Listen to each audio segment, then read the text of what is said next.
Assalamualaikum warahmatullahi wabarakatuh.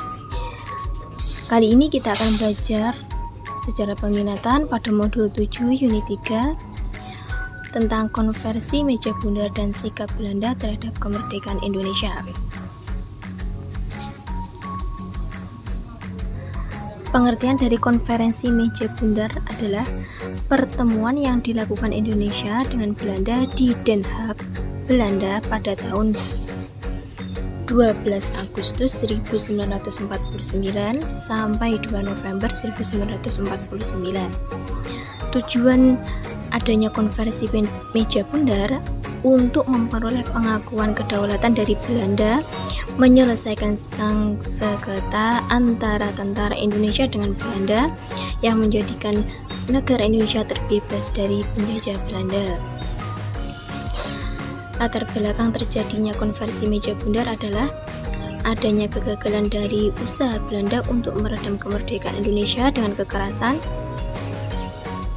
Yang kedua, tindak lanjut dari semua perundingan yang pernah dilakukan Indonesia dengan Belanda.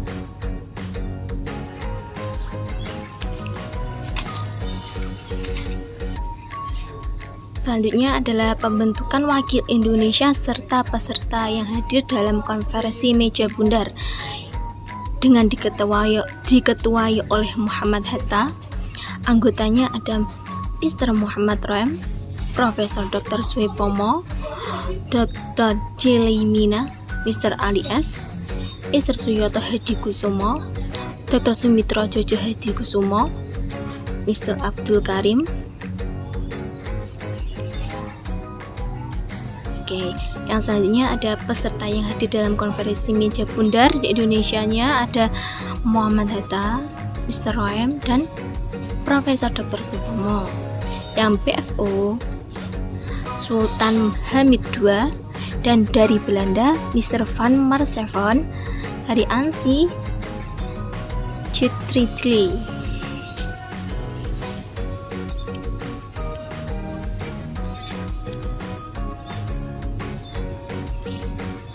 Dan hasil dari konferensi meja bundar yaitu ada Belanda mengakui RIS sebagai negara merdeka dan berdaulat. Maksudnya dari RIS itu ada Republik Indonesia Serikat, ya. Yang kedua adalah hasilnya pengakuan kedaulatan selambat-lambatnya tanggal 30 Desember 1949. Yang ketiga adalah masalah Irian Barat diadakan pada perundingan lagi dalam waktu 1 tahun.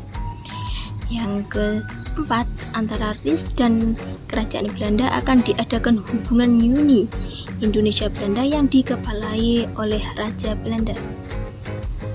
Yang kelima, kapal-kapal perang Belanda akan ditarik dan beberapa korvet kan diserahkan ke RIS. Yang keenam, tentara Belanda ditarik mundur dan tentara KNIL dibubarkan dengan catatan para anggota yang diperlakukan dimasukkan dalam kesatuan TNI. Dampak dari konversi meja bundar. Yang pertama, dampak positifnya yaitu Belanda mengakui Indonesia atau penyerahan kedaulatan. Konflik Belanda dan Indonesia dapat segera diakhiri dan pembangunan akan segera dimulai. Dampak negatifnya ada Irian Jaya belum menjadi bagian dari Indonesia dan akan menjadi bagian di Indonesia pada tahun 1969. Oke, sekian dari materi modul 7 unit 3 kali ini. Semoga bermanfaat dan apabila kurang jelas bisa ditulis di kolom komentar di Learning PKBM Al-Farisi. Sekian dari saya. Wassalamualaikum warahmatullahi wabarakatuh.